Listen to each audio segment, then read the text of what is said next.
Imagine this. In 1977, U.S. policymakers knew high-carb diets worsened diabetes, but they chose them anyway.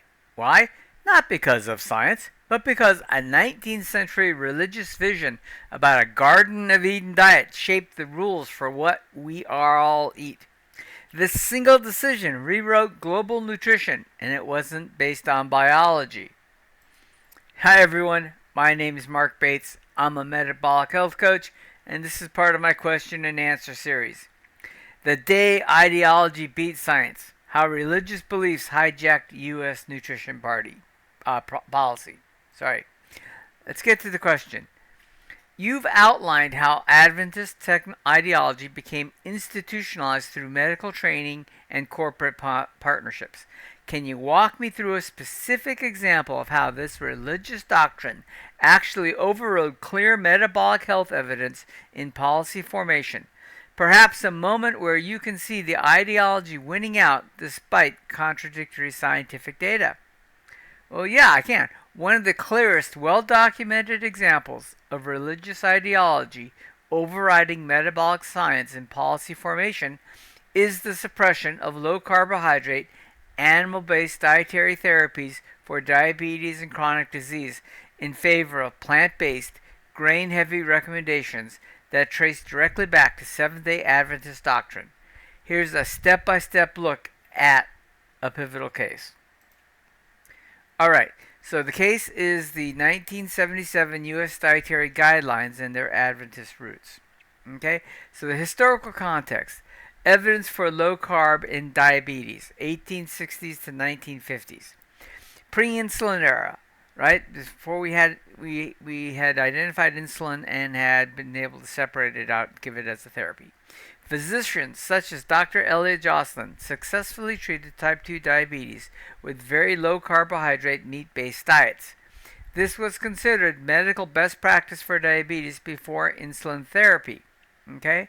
From the 1950s to the 1970s research, numerous controlled trials demonstrated that carbohydrate restriction improved glycemic control and weight loss, while high carbohydrate diets worsened insulin resistance. Despite this, the American Diabetes Association and public health agencies began moving away from carb restriction without clear scientific justification.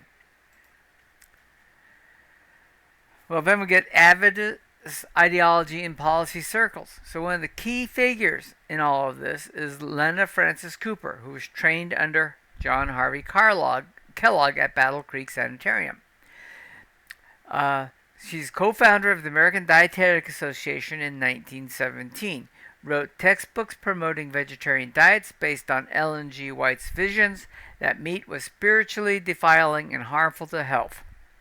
By 1940s to 1970s, hundreds of dietitians trained under this ideology occupied influential positions in public health and academia, shaping official recommendations. Then you get the Harvard collaboration. Adventist-trained Mervyn Harding worked with Frederick Stare, at the Harvard Public School of Health, to publish vegetarian research, while the school accepted heavy funding from the processed food industry, aligning religious doctrine with corporate interests. Okay, here's a quick little chart showing how everything does get tied together. So Ellen G. White, who has this vision about vegetarianism, she was John Harvey Kellogg was her protege. He was an Adventist. She paid for his medical school education. He founded the Battle Creek Sanitarium, right, and promoted a vegetarian diet based on this Adventist ideology.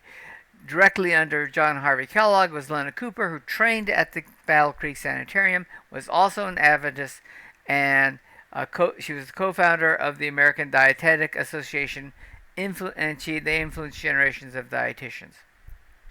In 1977, the U.S. Dietary Goals and the USD Food Pyramid were released, and they recommended a plant-based, low-fat diet despite evidence against ideology and industry prevail. And in that group, we find a number of Adventist physicians and dietitians who collaborate with the Harvard School of Public Health to heavily influence those guidelines. Okay, so it all ties back to that. All right, let's talk about the 1977 dietary goals. So the policy decision was the U.S. Senate's Select Committee on Nutrition, chaired by George McGovern. And it's important to understand who chaired this because he was influential in writing of the decision itself. And George McGovern, just before the Select Committee met, he just got out of a retreat under Nathan Pritikin for some health issues. Nathan Pritikin was very heavy in the vegetarian community, and he said that he had studies that showed that vegetarianism was appropriate and healthy. But the reality is, if you look at what Nathan Pritikin did, it was getting out of eating processed foods, stopping smoking, which is a big part of the Pritikin program, probably accounted for more of the advantages than anything else. Okay? But George McGovern just came from this. So it was heavily influenced by Pritikin and this vegetarianism. Okay?